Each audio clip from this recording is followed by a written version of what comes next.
उनके वंशज मिले थे परसों तरसों उनको, बंधु महंती, जो कि ना तो धनवान है और ना एक श्रेष्ठ जाति में जन्मे हैं, लेकिन जगन्नाथपुरी से कुछ दूरी पर उड़ीसा के एक गांव में रहते हैं और भिक्षा मांगते हैं घर घर जाकर के। जो मिल जाता है उसी से स्वयं पाते हैं, पत्नी को पवाते हैं, 2 बालक हैं उनको पवाते हैं बस। लेकिन कभी कभी ठाकुर जी इतनी परीक्षा ले लेते हैं कि आज 5 दिन निकल गए और बंधु महंती को पाने के लिए किसी ने भिक्षा नहीं दी है। सब लोग इधर देखो, सावधानी से सुनो। पत्नी व्याकुल है और पता क्या करते हैं, बंधु महंती का नियम है, भिक्षा लेकर के आते हैं घर घर से या बैठ जाते हैं रोड के किनारे, जो दे देता है उसको ला करके पत्नी बच्चे और स्वयं पा लेते हैं। और पवाने के पीछे शर्त रखते हैं, क्या? पाने के बाद नाम जप करोगे, ठाकुर जी का स्मरण करोगे, भजन करोगे, कीर्तन करोगे, करताल बजा करके अपनी पत्नी बच्चों के साथ कीर्तन करते हैं। 5 दिन हो गए, अन्न नहीं पाया तो पत्नी बोली अब तो अन्न मिला नहीं तो फिर कीर्तन भी नहीं होगा। अन्न मिलेगा तो कीर्तन होगा ना, कुछ खाने को मिलेगा, पेट में जाएगा तभी तो स्वर निकलेगा, तभी तो ताल बजेगी, तभी तो नृत्य होगा, कीर्तन रुक जाएगा। अब बंधु महंती को इस बात की चिंता नहीं है कि अन्न नहीं मिल रहा है, उसको इस बात की चिंता कीर्तन नहीं करेगी। सब जगह जाते हैं, चरणों में गिर गिर करके कहते हैं कि मुझे कुछ दे दीजिए, कुछ घर में बनेगा, ठाकुर जी को निवेदित करेंगे तो फिर कीर्तन नहीं रुकेगा। लेकिन आज ठाकुर जी ने ऐसी परीक्षा ली बंधु महंती जी की कि सप्ताह निकल गया और किसी ने कुछ नहीं दिया। बंधु महंती सोचते हैं क्या करूं, कीर्तन नहीं होता है, बच्चे भूखे रोते हैं, पत्नी कहती है कि अन्न मिले तो कीर्तन हो। रात में मन बनाते हैं, पत्नी को उठाते हैं, बोलते हैं सुनो मैंने तुम्हें आज तक बताया नहीं, मेरे एक मित्र हैं, अच्छा बहुत धनवान हैं, बड़े सुंदर हैं, खूब सारे जेवर पहन के घूमते हैं और लाखों करोड़ों लोग उनके चरणों में प्रणाम करते हैं। अच्छा तुम्हारे मित्र हैं? बोले हाँ मेरे मित्र हैं, मुझे अपना सखा मानते हैं। क्या नाम है उनका? बोले मेरा और उनका एक जैसे ही नाम है, मेरा बंधु महंती नाम है, उनका दीन बंधु नाम है, उनका नाम दीन बंधु, हम दोनों मित्र हैं एक दूसरे के। अच्छा दीन बंधु नाम है, कहां रहते हैं वो? देवी मेरा मन है कि मैं और तुम और बच्चे सब उनके पास चलें, वो हमें भोजन जरूर खिलाएंगे। भोजन का नाम सुनती पत्नी इतनी खुश हो गई जैसे पति आज के देश में गए डायमंड देने को बोल दे या हीरे जवाहरात देने को बोल दे, खूब सारी ज्वेलरी, पत्नी भोजन देंगे। बोले भोजन, दाल देंगे, भात देंगे और साथ में चना पोड़ा देंगे, आदि आदि सब देंगे। ये सब सुनकर के हम चले उनके पास, चलो बच्चे सो रहे हैं, मैं गोद में उठा लेती हूँ, चलते। देवी चल तो देंगे लेकिन थोड़ा समय लगेगा। कोई बात नहीं, सुबह तक तो पहुंच जाए। सुबह तक नहीं देवी, 5 दिन का समय लगेगा। पत्नी बोली 5 दिन? कहां रहते हैं? बोले एक नीलाचल धाम है जगन्नाथ, वहां रहते हैं, मेरे दीन बंधु वहां रहते हैं।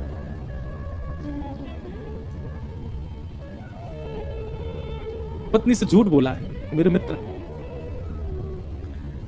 कोई बात नहीं हम सह लेंगे, लेकिन भोजन तो मिलेगा ना वहां पर? हाँ मिलेगा ना, मेरे मित्र हैं। भोजन की बात करती है, वो वस्त्र भी देंगे, अन्न भी देंगे, रहने को घर भी देंगे, चल।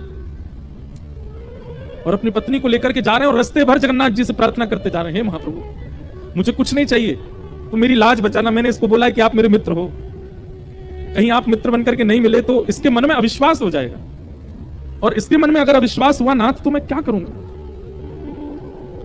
अब इसी बहाने से अपनी पत्नी बच्चों से कीर्तन कराते हैं। अब तो 3 ही दिन में पहुंच जाएंगे, कीर्तन करो, कीर्तन करते हैं, जबरदस्ती करवाते हैं, लेकिन ये भी बंधुओं एक प्रकार से भगवत भाव है कि आप स्वयं तो भगवत भजन करते हैं पर अपने मित्रों से और संबंधियों से भी भगवत भजन कराते हो, ये भी एक कृपा है। ठीक है 1-2 बार कुभाव से करेंगे तो भी चलेगा, करेंगे तो सही। अपनी पत्नी बच्चों को लेकर के बंधु महंती पहुंच गए जगन्नाथपुरी।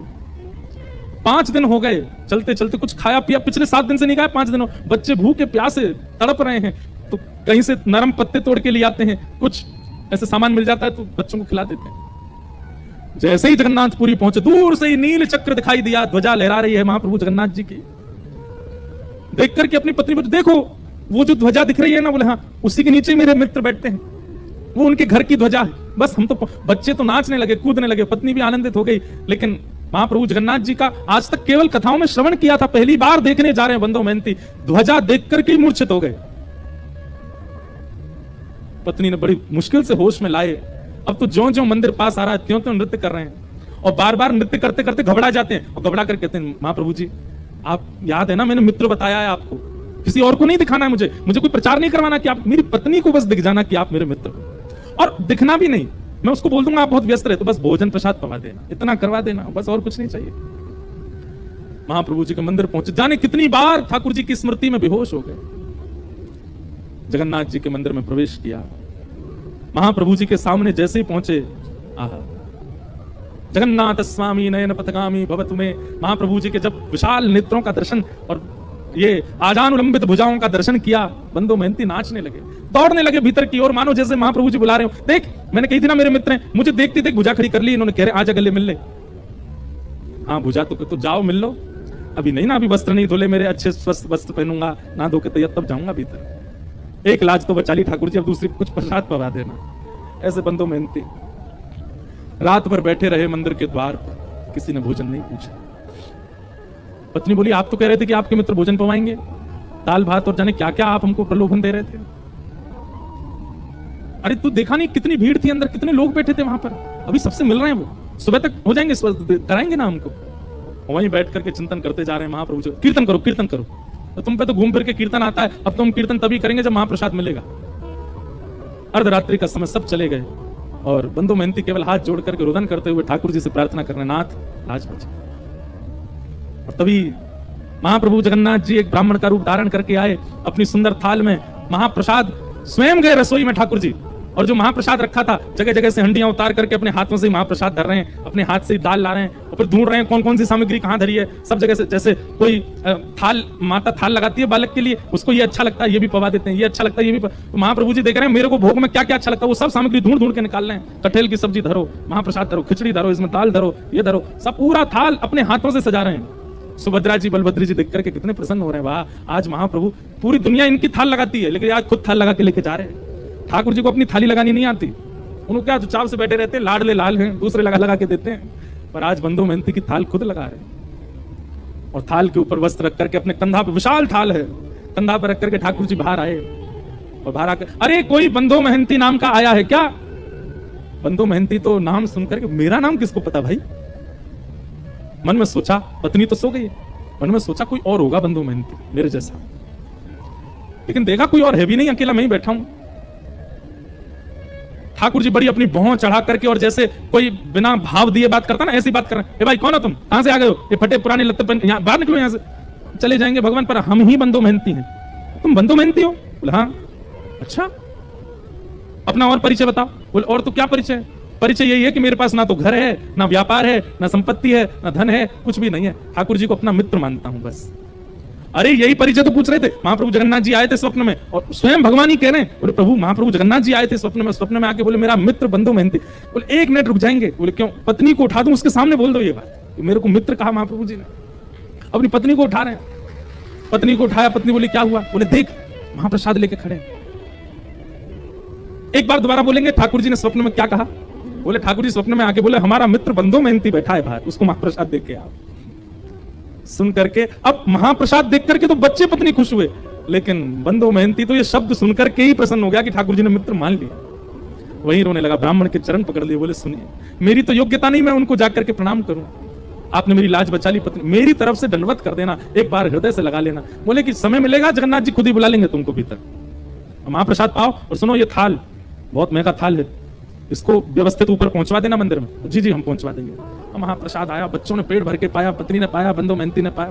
बंदो मेहनती को भूख थोड़ी थी, वो तो भूख मर गई ठाकुर जी की बात सुन करके। रात में बर्तन धो करके विशाल थाल, उसमें रत्न जड़े थे, इतना महंगा थाल। अब वो तो पूरे घूम आए मंदिर के आसपास, कोई मिला नहीं। बोले थाल किसको दूं मैं?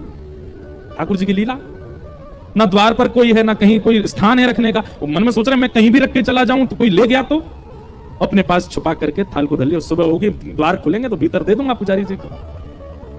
प्रातः काल होते ही महाराज मंदिर में हड़कंप मच गया। ठाकुर जी का थाल चोरी हो गया, ठाकुर जी का थाल चोरी हो गया। रसोई घर से दूसरी आवाज आने लगी, बोले क्यों? हंडियां फूटी पड़ी हैं, चावल बिखरे पड़े हैं, पता नहीं कौन भीतर घुसा था, सारी सामग्रियां फैला दी हैं। ठाकुर जी हैं, व्यवस्थित थोड़ी रहते हैं, यूं यूं उठा दिए होंगे सब सामान, गिर दी होंगी हंडी। हल्ला मचा, ढूंढने लगे, इतने में बंदो मेहनती के नेत्र खुले, ये अपनी थाल लेकर के मंदिर में ही पहुंच गए। और जैसे ही इनके हाथ में थाल देखी तो शरीर की अवस्था, वस्त्रों की अवस्था से लगता ही नहीं है कि इसके पास थाल, चोर ही मालूम पड़ रहा था। बिना पूछे बिना जाने ही मारपीट शुरू कर दी।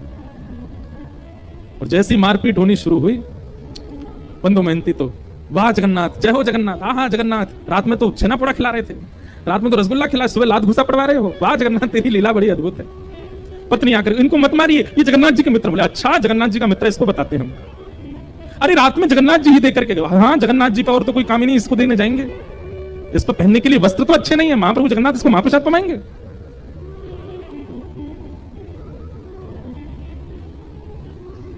इतना मारा कि बंधु महंती बेहोश तो नहीं हुए, पर ठाकुर जी के ध्यान में चले गए। बोले नाथ आपकी लीला, श्रीमद् भागवत में गोपियां कहती हैं, मैवम विभोर हति भवान गदितम निशंसम संत्यज्य सर्व विषयाम तव पाद मूलम। हे ठाकुर जी, सब चीज छोड़ करके भक्त आपकी शरण में आता है, लेकिन आप परीक्षा लेने से बाज नहीं आते, आप बहुत परीक्षा लेते हैं। बंधु महंती चिंतन कर रहा, वाह नाथ, आप चाहो तो सब कुछ देते हैं और आप चाहो तो मारते पीटते हैं। ठाकुर जी तुरंत दैतापति राजा के स्वप्न में गए और कहे, बोले मेरा परम सखा बंधु महंती यार, तुम्हारे लोग उसको मार रहे हैं, अभी जाओ जाकर के उन लोगों को रोको और उन सबको बताओ। उनका दिमाग नहीं चलता, खुद वो स्वयं नहीं विचार कर सकते। जब मंदिर का ताला नहीं टूटा है, मंदिर के अंदर के सांकर तक नहीं खुली है, तो फिर भीतर से थाल बाहर कैसे चला गया? अरे मानव को ताला तोड़ना पड़ेगा, सांकर खोलनी पड़ेगी, तभी वो किसी सामग्री को चुरा सकता है। पर मेरे लिए कोई द्वार नहीं होता, कोई ताला नहीं, मैं जहां चाहूं जा सकता हूं। बता दो, थाल वो नहीं लेके आया, मैं दे के आया, मेरा मित्र बंधु महंती आया। राजा ने आकर के सबको रोका, बोले क्यों मार रहे हो? उन्होंने बोले थाल चुराया, ताला खुला हुआ मिला था क्या? बोले नहीं। बोले रसोई घर में सब सामग्री फैली थी? बोले रसोई के ताले खुले हुए? तो बोले नहीं। बोले भाई जब ताले ही टूटे नहीं तो फिर सामग्री बाहर कैसे आई? विचार किया तुमने? स्वयं जगन्नाथ जी देख करके, जगन्नाथ जी की आज्ञा बता करके क्षमा मांगी और महाप्रभु जगन्नाथ जी ने आज्ञा कर दी। बोले आज से हमारे मंदिर में सब जो भी कुछ धन राशि आती है, जो भी, वो सब सेवा बंधु महंती को प्रदान करो, इनको हमारी मंदिर की सेवा दे। आज तक महाप्रभु जगन्नाथ जी के मंदिर की सेवा उन्हीं के वंशज करते आ रहे। परसों तरसों हमें मिले थे, कोई उनके वंश के ही आए थे, भुवनेश्वर से मिलके गए।